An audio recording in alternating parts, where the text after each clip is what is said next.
A lengthy New York Times investigation finds that poverty in the United States has gone so far as to lead countless, I mean, there are no official numbers, but a growing number of Americans to live in motels.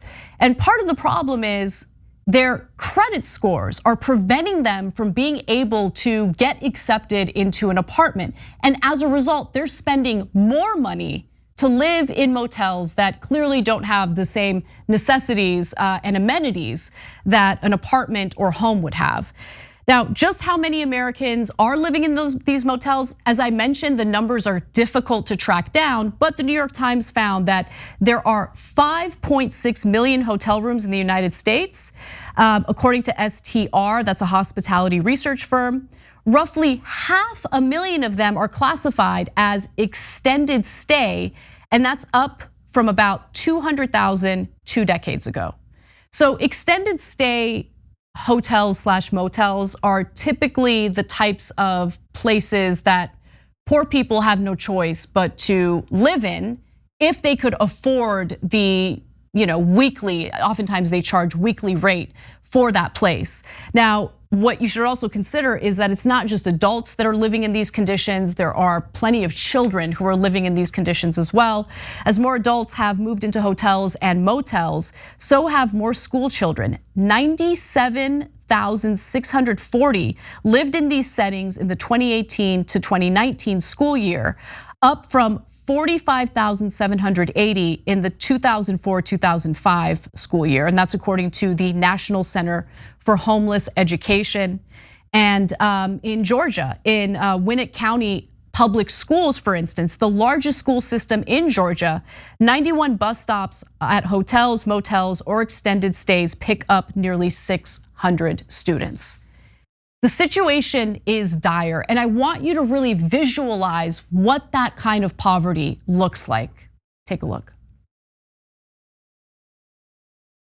The Star Motel is a painful place to be. It is not a place suitable for people to live. It's a heartbreaking place. No one deserves to live at the Star Motel. Even before the coronavirus pandemic, low-income areas of Orlando were plagued by a lack of affordable housing, with families packing into crumbling motels. The Star Motel in Kissimmee, which was in disarray before the pandemic hit, was pushed over the edge by the recent economic shutdown. The motel's owner abandoned it in December. Since then, residents have been left to run the place. The power has been shut off at least 4 times. Call and tell her to come and see, because they're shutting the power right now. Right now. Tell her to come and see it. In early August, the electric company trucks were back again.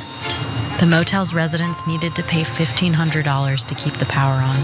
Have you paid anything? Have you done anything for us? Actually, I have no Exployo, because I just messaged him receipt from what I just paid on the last. Right now. I have it on Facebook too. Today is the due date. This should have been paid on Friday. Like every other Friday, they have been paid because we went and got the money. Now, the heart of this New York Times investigation is the issue of credit reporting, because if you have fallen on hard times and you've been evicted from an apartment or a home, it ends up on your credit report. And if it ends up on your credit report, landlords will not rent to you in the future. It's incredibly difficult to find a landlord who's willing to do it. So these individuals have no option but to live in these hotels, which do in the end cost more than rent in an apartment would. I mean, and by the way, let's also mention the fact that many of these credit reporting bureaus make massive mistakes in their credit reporting. So oftentimes people who haven't even been evicted will find themselves in this awful situation because these credit bureaus they're private companies, right? They collect all this data on you, sometimes inaccurate data, and that data gets to determine what your quality of life will be. And so these people are, again, paying more money to live in these conditions. As the New York Times writes, in the Clayton County School District, The superintendent began looking closely at the rise of extended stays in the country in 2019, a full-blown crisis, one directly tied to the disproportionate harm of bad credit in Black communities. In his district, there are 21 regular school bus stops at hotels, motels, or extended stays. In Georgia's 5th largest school district and among its 55,000 students, about 2,000 of them are classified as homeless every year.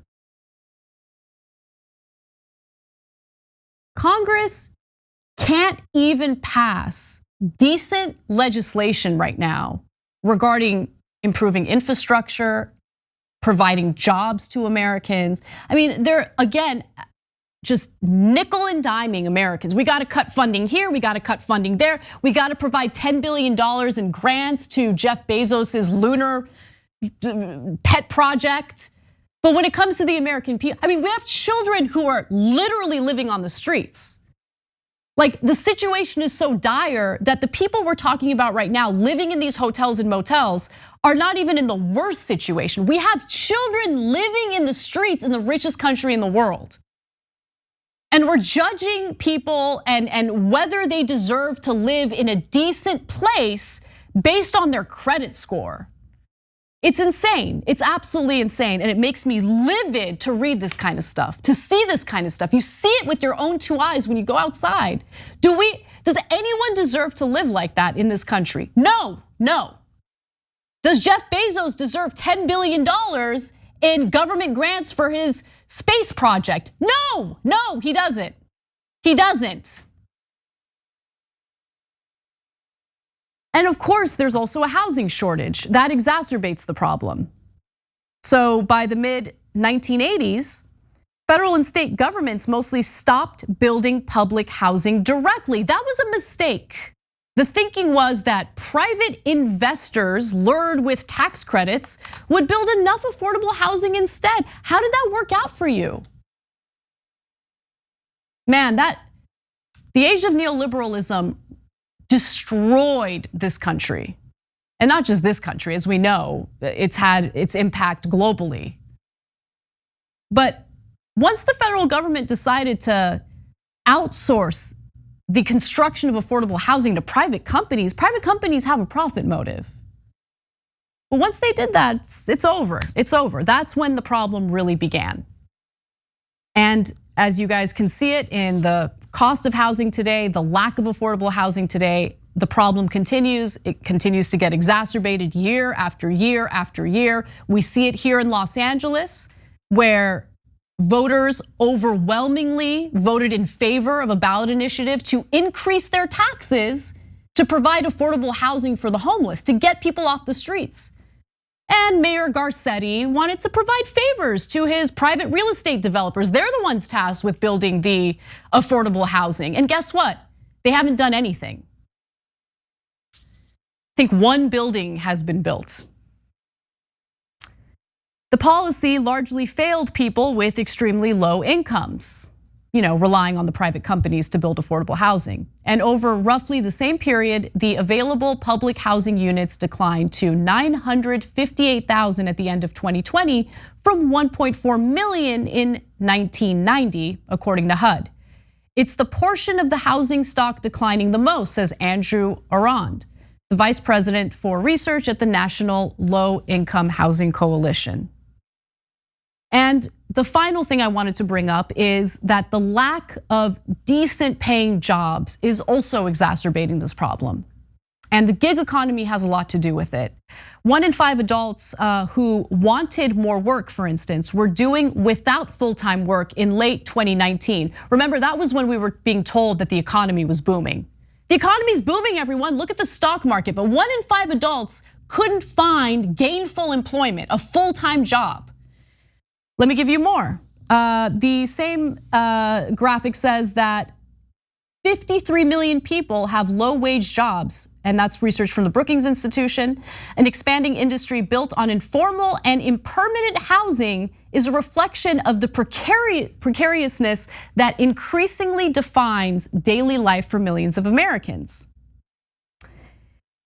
So what's insane is when you look at the speculators who at this very moment are buying up residential real estate and then turning them into rentals to price gouge people who are looking for a place to live, they're incredibly comprehensive in regard to their business model.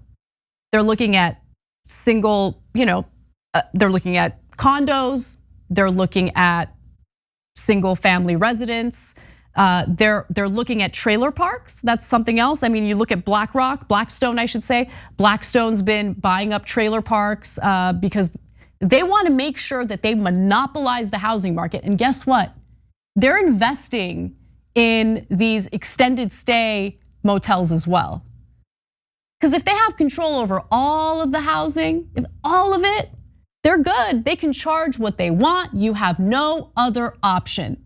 So they create a situation in which people have no choice but to end up in places like these motels. And even when they end up in the motels, Blackstone wants to make sure that they have control over that situation as well. I'm not even making this up. In March of 2020, the Blackstone Group, the private equity giant, partnered with Starwood Capital and agreed to buy the Extended Stay America chain for $6 billion.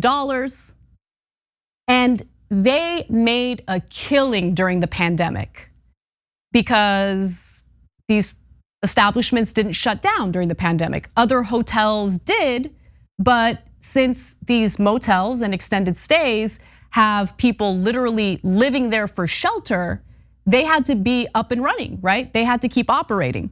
The broader hotel industry endured enormous losses, writes the New York Times, the occupancy rates plummeting to 44% for 2020. Extended Stay America's occupancy rate was around 74%. The publicly held company has experienced industry-defying prosperity during the pandemic, $96 million in profits on revenues of $1 billion in 2020. Thanks for watching The Young Turks, really appreciate it. Another way to show support is through YouTube memberships. You'll get to interact with us more. There's live chat emojis, badges. You've got emojis of me, Anna, John, JR. So those are super fun. But you also get playback of our exclusive member-only shows and specials right after they air. So all of that, all you gotta do is click that join button right underneath the video. Thank you.